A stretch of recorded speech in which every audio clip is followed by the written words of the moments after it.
kaeling rumingkang di bumi alam lamun kasasalam teh nafsu nu mata kaduhu badan anu katempuhan.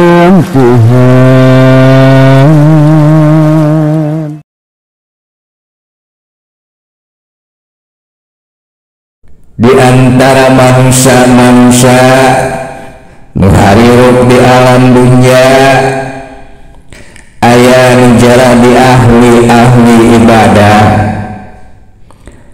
jeung di antara jalma-jalma nu jadi ahli ibadah aya nu baheulana ahli maksiat. Tanalika hiji jalma bertransformasi, nalika hiji jalma mengalami perubahan tina ahli maksiat kana ahli ibadah, apakah dia sudah bebas dari bisikan setan? Salila manusia hidup di alam dunia mah setan teh moal eureun ngagoda ka manusia.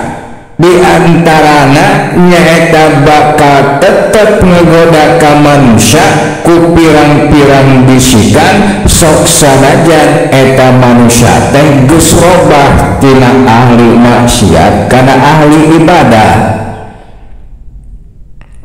Baheula mah nalika eta jalma keur aya di jalan laknat, nalika eta jalma keur jadi ahli maksiat, bisikan setan teh ngajakna kana pirang-pirang kamaksiatan, nyata kana pirang-pirang dosa anu jelas, dosa anu dohir. Contohna saperti hayu urang mabok, hayu urang judi, hayu urang zina, hayu urang korupsi, hayu urang ngabega jeung sajabana. Tapi nalika geus jadi ahli ibadah mah bisikan setan teh ngajakna lain kadinya tapi kana pirang-pirang maksiat anu batin, kana pirang-pirang maksiat anu samar-samar. Contohna saperti ujub. Contoh bisikanana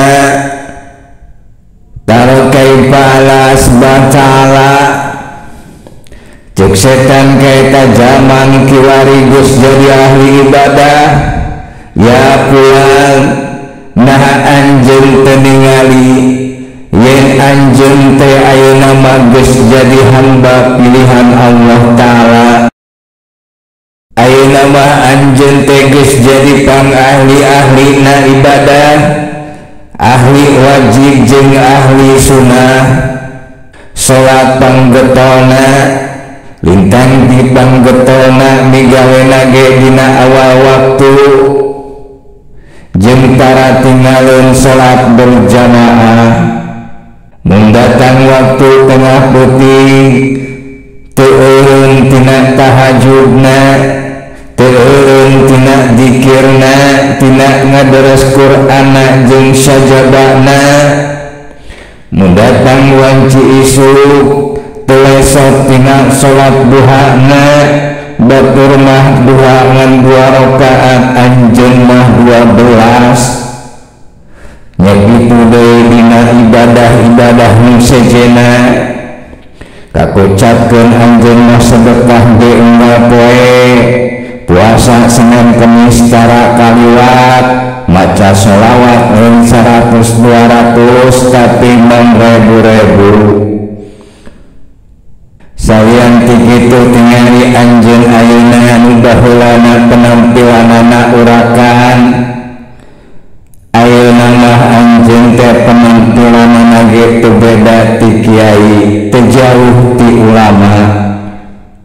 Nya kitu deui talabul ilmi, malam Senin ngaji ka kiai anu bab anu, malam Salasa ka anu, malam Rebo ka anu, ka kocapkeun saminggu nepi ka 5 kali anjeun teh ngaji deui jeung saterusna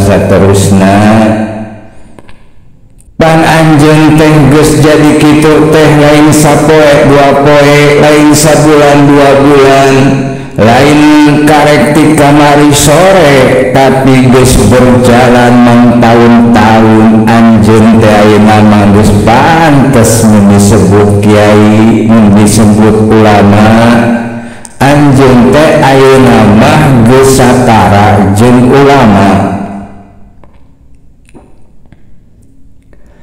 Tak seperti itulah kurang leuwihna setan ngabisikanana atawa ngaharosna ka jalma-jalma anu tekun dina ibadahna. Mun eta jalma ngestoan, mun eta jalma nya tujuan kana eta bisikan setan nu timbul dina sajroning dirina sorangan wa tasarraba hada ilal yakin jeung manehna narima kalawan yakin kana eta bisikan nepi ka jadi keyakinan dina dirina yen dirina teh geus kaasup kana golongan ulama. Tah lamun nepi ka jadi kitu mangka nu saestu nama eta jalma teh geus ragrag. Nyata geus ragrag kana hiji kagorengan anu kagorenganana leuwih goreng tibatan baheula nalika manehna keur jadi ahli maksiat. Qala Rasulullah sallallahu alaihi wasallam laulam tujnibu lahasitu alaikum ma huwa akbaru min zalik al-ujbu barantos ngadawuh junjunan urang sadaya Kanjeng Nabi Muhammad alaihi wassalatu wassalam lamun seut aranjeun teu mari gawe dosa sama sakali kuring mangsieunkeun ka diri-diri aranjeun kuring sieun yen aranjeun bakal ragrag kana hiji dosa anu dosana leuwih gede nyaeta dosa ujub hatina ujubna jama kana ibadahna ujubna jama kepada manehna geus teu migawe dosa mangka etalah hiji dosa anu leuwih gede tinimbang dosa maksiat dohir nu disebutkeun tadi. Kumargi kitu sok sanajan ayeuna urang keur aya di jalan rahmat urang kudu tetep eling kudu tetep waspada nyaeta diantarana eling jeung waspada kana bisikan-bisikan setan nu aya di jero dada urang sorangan-sorangan. Komo ayeuna mah urang teh hirup di zaman kiwari nyaeta di zaman anu pabeuli ku fitnah. Di antara fitnahna ada zaman nyaeta fitnah al-ujub. Loba jalma nu terjebak dina kancah ujub, nu ahli ilmu ujub ku ilmuna, nu ahli ibadah ujub ku ibadahna. Mata urang kudu hati-hati, kudu eling jeung waspada, tong loba teh mandang ka diri batur.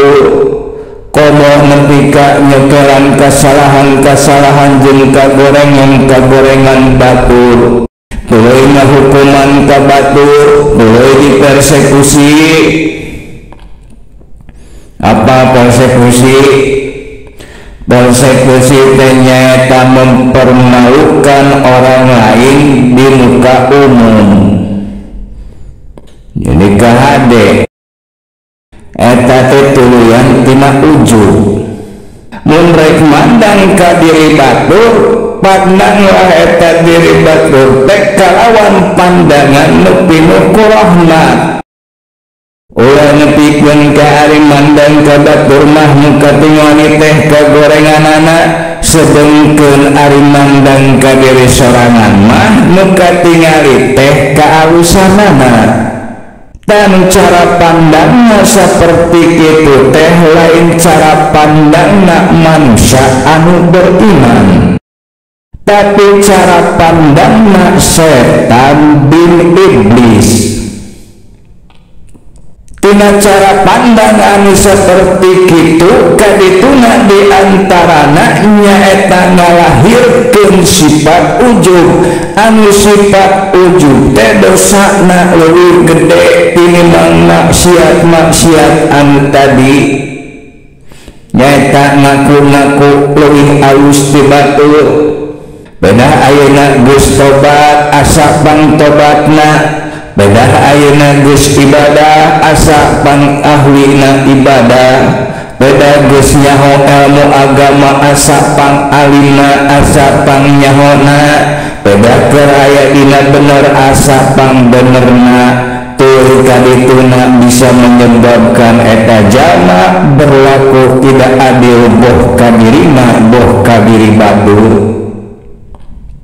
Di antara ketidakadilan manusia mengkena sifat ujub nyaeta kagorengan batur dibanding-bandingkeun jeung kahadean-kahadean dirina. Nya atuh eleh ka pasti katingali hade manehna. Coba mun dibandingkeun pada sarua kagorengan-kagorenganana, mun kagorengan batur dibandingkeun jeung kagorengan dirina pasti sarua nyaeta sarua gorengna. Mantak memeh ngaropea batur ropea diri orang sorangan supaya orang jadi jalma anu mawas diri, supaya orang tidak seperti kata pepatah semut di seberang lautan kelihatan, sementara gajah di pupuk mata tuka dulu. Ari kana kagorengan batur manu jauh katingali kalawan jelas, tapi ari kana kagorengan deket mah nyaeta kana kagorengan dirina sorangan teu katingali. Sabab kitu urang kahade dina umangku dina kahirupan dieu alam dunya sing waspada kana bisikan-bisikan anu muncul dina jero dada urang masing-masing. Sabab sok sanajan ayeuna urang geus istiqomah dina ibadah, godaan setan akan tetap ada. Beuki luhur ilmu, beuki luhur darajat, beuki luhur pangabdian, beuki macuh eta godaan, jeung beuki halus jeung beuki sabar. Matak mun mandang ka diri sorangan mandangna biasa bae, ulah ngaistimewakeun diri sorangan, ulah ngadewa-dewakeun ka diri sorangan, ulah kaluar tina sifat ubudiyah, tina adat jeung sifat-sifat kahambaan. Mun orang megawe hade eta alus, tapi mun ngarasa geus jadi jalma hade eta ujub. Megawe bener teh alus, tapi mun ngarasa geus jadi jalma bener eta ujub. Hakikat salah jeung benerna hiji jalma, hakikat hade jeung gorengna hiji jalma, dinilaina diponisna lain di dunia jeung lain ku manusia, tapi engke di akhirat nu nganilaina jeung monisna Gusti Allah Subhanahu wa taala.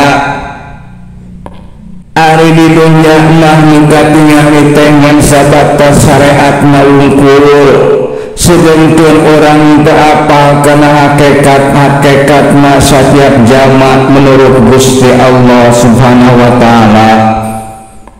Hatina ayeuna mah di dunya mah urang teh berlomba-lomba lah dina megawe kahadean, jeung saling pawon menolong lah dina megawe kataatan ka Gusti Allah.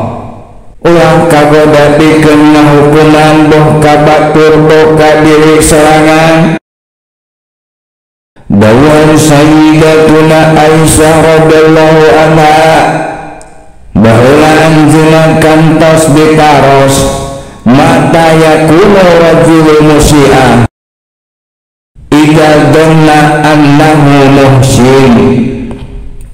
Iraha hiji jalma disebut jalma anu jahat. Bauan Siti Aisyah hiji jalma disebut jahat nyaeta nalika manehna nyangka yen dirina geus jadi jalma anu hade.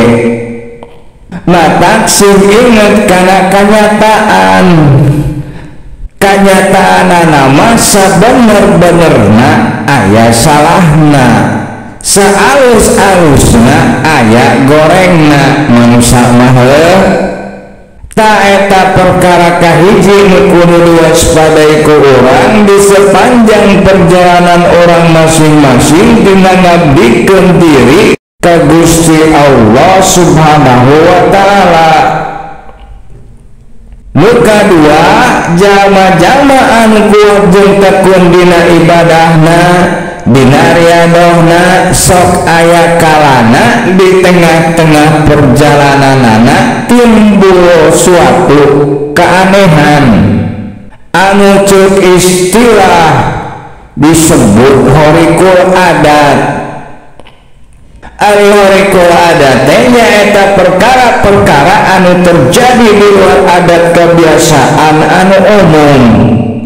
Contohna saperti mujarabna doa, misalnya aya nu gering medis minta didoakeun cabur, aya nu gering non medis minta didoakeun cabur.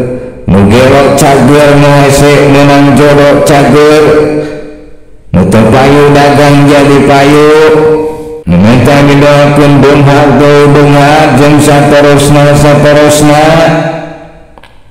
atawa doana mah biasa wae tapi bisa hiber, atawa bisa lempang di luhur cai, atawa bisa nyaho kana hati batul, atawa bisa melipat jarak jeung waktu sehingga tidieu ka Mekah cukup ku salengkah misalna, jeung kaluar biasaan anu sejen-sejena. Ta eta oge sarua bisa jadi fitnah, bisa jadi cobaan ka diri eta jalma. Nalika terjadi horikul adat anu saperti itu, tuluy manehna kabongroy atawa takjub atawa terpesona ku eta perkara, komo menepi ka dikomersilkeun mah dipake alat pikeun ngarupa-rupa kauntungan dunya, mangka eta perkara teh nu sabenerna mah lain mangrupakeun kamulyaan, tapi mangrupakeun gogoda jeung cobaan. Ta nalika digoda jeung dicoba ku godaan jeung cobaan anu saperti kitu, loba jalma anu teu lulus, loba jalma anu gagal. Ari baheula mah dina kamimitianana mapan kecat nagela maksudai Allah Gusti abdi migawe ieu ibadah teh, migawe ieu riadoh teh, migawe ieu mujahadah teh, teu aya nu dimaksud ku diri abdi angin Gusti unggul. Abdi teh migawe itu migawe ieu ngiti-ngiti baheula nepi ka ayeuna, teu aya Gusti nu dimaksud ku abdi angin karidoan Gusti. Migawe pirang-pirang ibadah teh teu aya nu dimaksud angin Allah. Angin sejangan gungkeun jeung sumrah diri ka Gusti Allah unggul, angin sejangan bikeun diri ka Gusti Allah. Tapi nalika di tengah perjalanan timbul horikul adat, manehna jadi poho ka Allah sabab kapincu ku horikul adat. Anu kadituna teu bermain-main jeung horikul adat. kumaha akhirna teh lain jadi arif billah tapi kadang jadi panambaan. Jadi panambaan eta memang teu salah lamun bener. Artina kerja majang anu keur yado anu keur menempuh perjalanan di jalan kamaripatan kahade sing eling jeung waspada nalika di perjalanan timbul horeko adat tong mengkol kana horeko adat sing inget eta teh godaan sing waspada eta teh cobaan.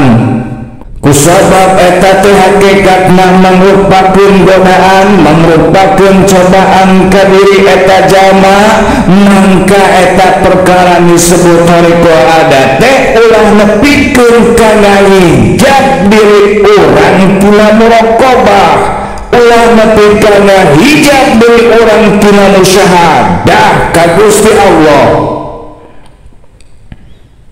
Jadi ulah nepikeun ngajadikeun diri anjeun jadi teu eling ka Allah ku alatan anjeun meunang horeko adat ulah nepikeun ka ngalalikeun tina eling ka Gusti Allah tina nyaksi ka Gusti Allah.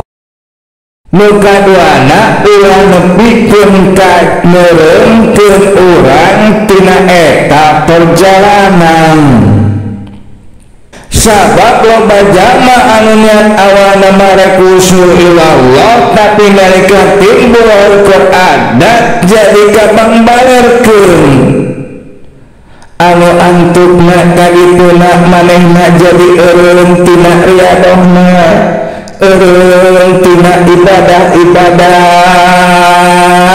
nawafilna jadi poho karena niat awalna padahal niat awalna mah baheurana teh rek usul ilallah lain rek usul ka horeko adat.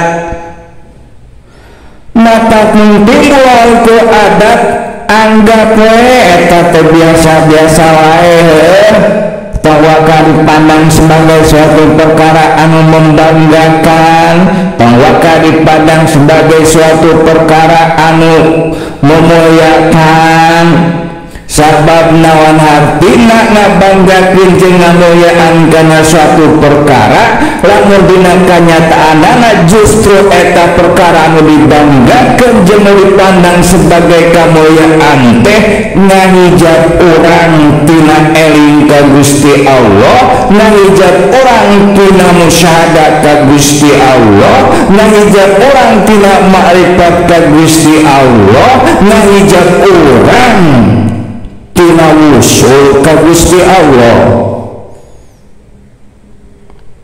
Jadi hujan geus tobat rek ngabdi ka Gusti Allah maka udah ganana ulah waka kana lobana jumlah ibadah nu pangheulana kudu diudag ku ujan teh di antarana nyaeta adabna jeung elmuna. Sabab lobana jumlah ibadah tanpa dibarengan ku adabna tanpa dibarengan ku ilmuna kami teh bisa nimbulkeun ujub geus beunang adabna geus beunang ilmuna kakara kadituna lobakeun ibadahna. Salian ti kitu tengan teman seperjalanan bisa antara orang jeung manehna silih asa silih asih silih asuh jeung silih elingan. Salian ti orang membutuhkan teman anu bisa ngadukung anu saling ngarojong kana eta perjalanan. Orang oge butuh pembimbing nyata zaman nu geus leuwih ti heula usul ka Gusti Allah nyata zaman nu geus leuwih ti heula makrifat billah supaya nalika timbul perkara-perkara seperti horikul adat nalika tumiba ka diri urang perkara-perkara nu teu kaharti ku akal urang teu salah paham jeung urang teu salah jalan. sabab aya nu nuduhkeun, aya nu ngabejaan, aya nu nukakeun kana hakikat-hakikatna, kana rusiah-rusiahna tina eta perkara-perkara anu terjadi ka diri urang masing-masing.